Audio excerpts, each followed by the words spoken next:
Awful to see that. We do want to turn our attention to the weather in the Carolinas this afternoon. Live look at Buckeye Lake there. Looks calm right now. They're ready to see the temperatures drop, though. It's already in the mid-60s in the mountains. We have meteorologist Becca Birdsall joining us now. Cool down is coming, and we're getting precipitation for the holiday weekend. Yeah, cold and wet, my least favorite type of weather. Probably everybody else's, too.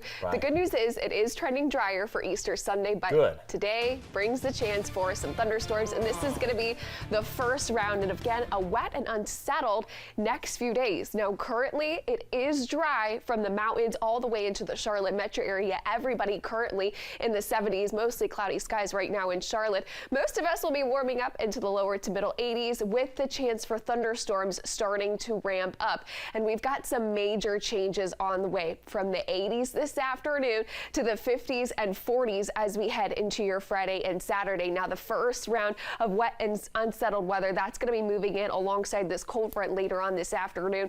But a high pressure system is going to take over behind it, and that's going to wedge us in for both Friday and Saturday. And look at this temperature drop. Friday, that high temperature, 59 degrees, will likely only be in the morning hours. Temperatures are only going to get cooler from there. Saturday, upper 40s for that high temperature. Here's what we're looking at for this futurecast.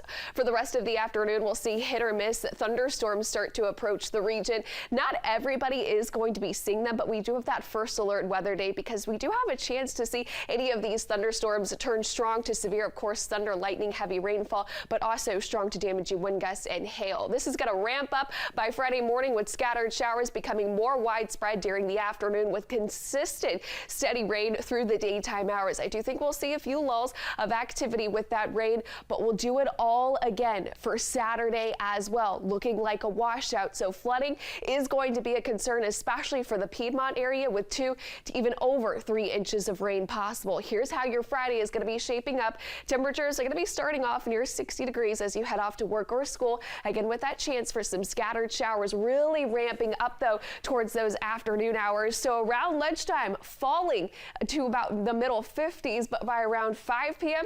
near 50 degrees. So it's just going to be a soggy start to this upcoming weekend, and we'll continue that into Saturday again with those high temperatures staying in the 40s for the afternoon hours. Easter Sunday though, there is some hope. Rain looks to pull off by early Sunday morning. Should be great if you're headed off to any Easter egg hunts, and it is going to be warmer as well. Those high temperatures, upper 50s to near 60 degrees. And after that, we'll continue to see a warm up as we head into early next week. Monday, dry 66, and we'll be back to the 70s by next Tuesday and Wednesday. Of course, now would be a great time to download our free WBTV weather app so you can track these thunderstorms in real time this afternoon and evening, and then you can track that widespread rain for both Friday and Saturday. First alert weather days in place today all the way through Saturday. Back to you, Alex.